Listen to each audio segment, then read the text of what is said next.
सो है गाइस, स्वागत आपका एक बार फिर से आप ही के यूट्यूब चैनल में। और आज की इस वीडियो में हम बात करेंगे येस बैंक को लेकर।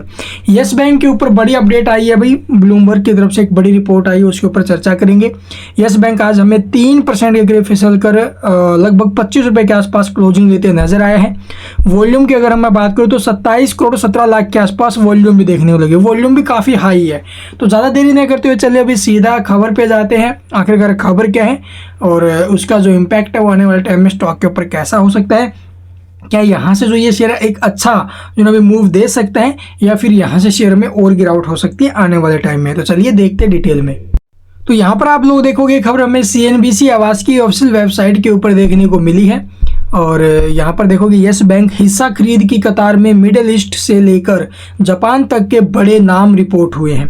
अभी टाइम आप लोग देखोगे 51% जो स्टेक है येस बैंक अपना जो अभी बेचने को लेकर बोलियां लगा सकता है। ऐसी खबरें सामने निकल कर आ रही है। और कल आपने देखा होगा अभी एक खबर और थी कि जो RBI है उनकी तरफ से जो अभी बैंक को मंजूरी मिल चुकी है कि वो इतना स्टेक अपना बेच दे। लेकिन आपको बता दें भी कल कंपनी ने जो अभी इसके ऊपर अपना जो क्लेरिफिकेशन है वो दिया और बैंक ने क्लियर बोला कि हमें अब तक RBI से मंजूरी नहीं मिली है। ये रूमर है, ये मार्केट के अंदर जो ना भी बेफिजूल की अफवाह फैलाई जा रही है। अब तक ऐसी कोई खबर नहीं है। उसका कंपनी ने जो ना बाकायदा एक नोटिस भी पब्लिश किया, तो डिस्क्लोजर के माध्यम से उसका क्लैरिफिकेशन दिया है कि अभी तक इसको लेकर जो ना भी RBI की तरफ से मंजूरी नहीं मिली है। तो यहाँ पर अब आप लोग देखोगे मेन खबर क्या है। येस बैंक हिस्सा खरीद की कतार में मिडिल ईस्ट से लेकर आप लोग देखो जापान तक बड़े नाम सामने आ रहे हैं भाई अभी के टाइम।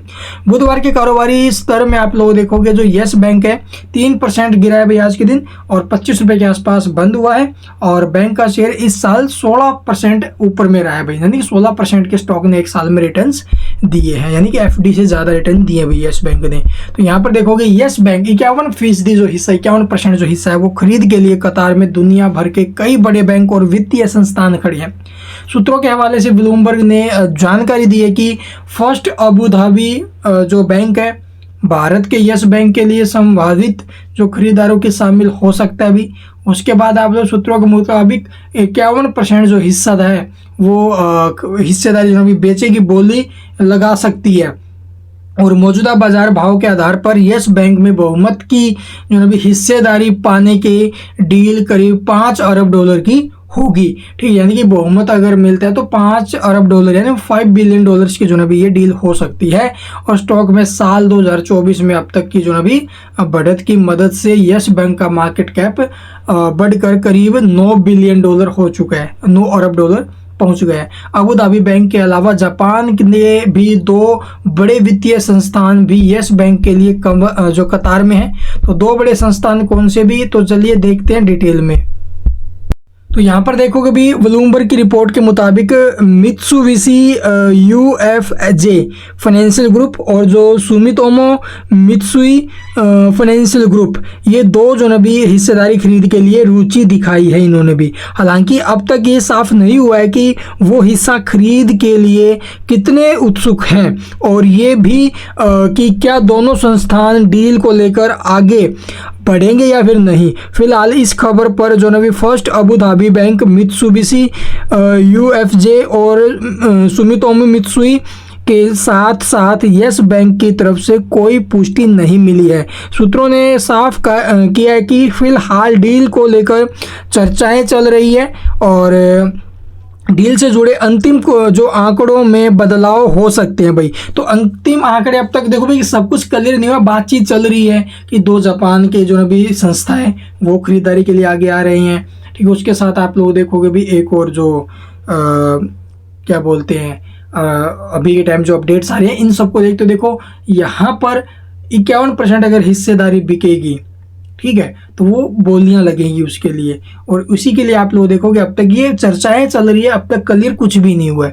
ठीक है, और वहीं बात करें बात के भी विकल्प है कि जो बैंक है वो डील से पीछे हट जाए या फिर निवेश का कोई और रास्ता चुने।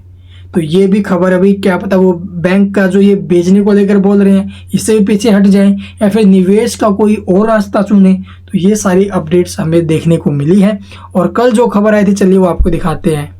तो यहाँ पर आप लोग देखो कल BSE और NSE की साइट पर कंपनी की तरफ से ये नोटिस आया गया था भाई, clarification on news item appearing in media और पब्लिशन। तो आप लोग देखो जो मीडिया के अंदर रिपोर्ट आई हुई थी उसको लेकर जो अभी कंपनी का क्लैरिफिकेशन आ गया है। और यहाँ पर कंपनी ने क्लैरिफिकेशन क्या किया भाई, ये जो अभी रूमर है, ठीक है, ये ऐसा RBI की तरफ से कोई भी जो अभी RBI has not given any in principle approval, तो RBI की तरफ से कोई अप्रूवल नहीं मिला भाई, कोई मंजूरी नहीं मिली है कि 51% हिस्सा बिकेगा। तो ये अब तक की सारी कहानी है। अब आगे आप लोग देखोगे भाई, देखो बैंक का 50% अगर हिस्सा बिके या फिर ना बिके तो यहाँ से स्टॉक के ऊपर कैसा इम्पैक्ट आएगा। तो देखो अभी के टाइम स्टॉक के ऊपर नेगेटिव इम्पैक्ट है इसका, ठीक है। और आगे आप लोग देखोगे भी सपोर्ट वगैरह क्या बन रहा है, चलिए वो देख लेते हैं डिटेल में। तो यहाँ पर देखो भी येस बैंक में जो हमारे टारगेट्स थे वो ऑलमोस्ट यहाँ पर हमें देखने को मिले हैं भाई। इस ब्रेकआउट के बाद आप लोग ट्रायंगल पैटर्न का ब्रेकआउट हमें देखने को मिला, और इस ब्रेकआउट के बाद जो है ना स्टॉक का जो हमारा पहला टारगेट था लगभग 27 रुपये का, वो यहाँ पर अचीव हुआ है भाई। उसके बाद आप लोग देखो स्टॉक ऊपर से गिरावट में है। अभी के टाइम सपोर्ट की अगर मैं बात करूँ तो भाई 20 रुपये 21 रुपये के आसपास का सपोर्ट है, और ऊपर में 27.60 का रेजिस्टेंस बना हुआ है। 27.60 को ब्रेक करके अगर स्टॉक सस्टेन करता है तो उस कंडीशन में 32 रुपये 33 रुपये के आसपास के मूव स्टॉक में देखने को मिल सकते हैं। अभी टाइम स्टॉक में ये ब्रेकआउट आया था, अभी ब्रेकआउट के बाद स्टॉक में फिर से गिरावट बन रही है। तो आगे सपोर्ट अभी के टाइम जो वो रहेगा भाई वो 21 रुपये का रहेगा। इसके अलावा कुछ पूछना कमेंट में पूछ सकते हो। चैनल को सब्सक्राइब नहीं किया तो सब्सक्राइब करना बिल्कुल मत भूलना, ताकि स्टॉक रिगार्डिंग कोई खबर आपसे आगे मिस ना हो। Thank you for watching the video.